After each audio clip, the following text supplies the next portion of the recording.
ایک حدیث سنا کے بات ختم کرتا ہوں، اور ثوبان رضی اللہ تعالیٰ عنہ کی وہ حدیث ہے کہ اللہ کے نبی صلی اللہ علیہ وسلم نے فرمایا کہ میں ایسے لوگ جانتا ہوں میری امت میں آئیں گے، یأتون یوم القیامت بحسنات امثال جبال تہامۃ البیضاء، تہامہ پہاڑ کے برابر روشن ان کے نیک اعمال لے کے آئیں گے قیامت کے دن، اتنے بڑے بڑے. تو کیا ہوگا؟ فیجعل اللہ ھباء منثورا، اللہ تعالیٰ ان کو مٹی مٹی کر دیں گے، ریزہ بنا دیں گے. اللہ اکبر. تو صحابہ نے کہا یا رسول اللہ صلی اللہ علیہ وسلم صفہم لنا، ان کی صفات ہمیں بتائیں، ان کے بارے میں ہمیں بتائیں کہ وہ کون لوگ ہیں جو اتنے بڑے لوزرز ہوں گے، اتنے نیک اعمال تو رہے لیکن ان کے اعمال ضائع، کیا وجہ؟ تو اللہ نے فرمایا کہ وہ تمہارے بھائی ہوں گے، ومن جلدتکم، اور تمہارے سکن کلر کے ہوں گے، وَيَأْخُذُونَ كَمَا تَأْخُذُونَ اللَّيْلِ، وہ رات کو اٹھتے ہوں گے جیسا تم رات کو اٹھتے ہو، تہجد کی نماز ہی پڑھتے ہوں گے. مطلب ان میں ایک سینس ہوگی دین کی، لیکن کیا ہوگا؟ وَإِذَا خَلَوْا بِمَحَارِمِ اللَّهِ تَعَالَى انتهكوها، جب وہ اکیلے ہوتے ہوں گے تو اللہ تعالیٰ کی حدود کو پامال کرتے ہوں گے، جو کام اللہ تعالیٰ کو پسند نہیں ہے وہ کرتے ہوں گے، جن کاموں سے اللہ تعالیٰ نے روکا ہے لوگوں کے سامنے تو نہیں کیا لیکن اکیلے میں بیٹھ کے انہوں نے وہ کام کیا. اللہ تعالیٰ کی پرواہ کوئی نہیں، اللہ تعالیٰ ان کے تمام اعمال کو برباد کر دیں گے.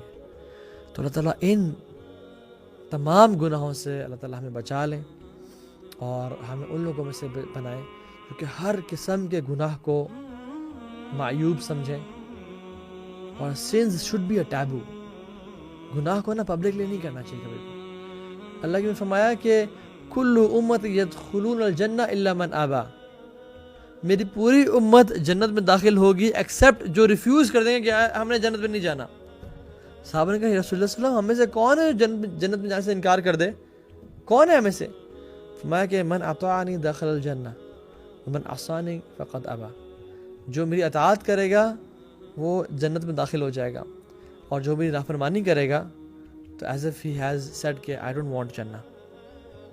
تو اللہ تعالیٰ ہمیں واقعتاً رسول اللہ صلی اللہ علیہ وسلم کی اطاعت کرنے کی توفیق دے، اور ہر قسم کے گناہ سے بچنے کی توفیق دے، اور کسی گناہ کو بھی حقیر نہ سمجھنے کی توفیق دے.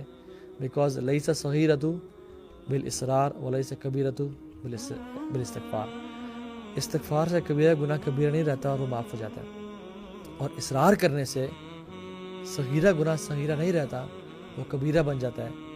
کیونکہ پہاڑ جو ہے نا کنکروں سے مل کے بنے ہیں، اور سمندر بھی قطروں سے مل کے بنا ہوتا ہے. جو ہے نا اکیلے میں private sins, especially fornication, adultery, looking at bad stuff, addictions, یہ نیک اعمال کو کھا پی جاتے ہیں، یہ ہلاک کر دینے والے گناہ ہیں. اگر آپ کے دل میں اللہ کے احکامات کی قدر ہے نا تو اللہ کے ہاں بھی آپ کی قدر ہے پھر.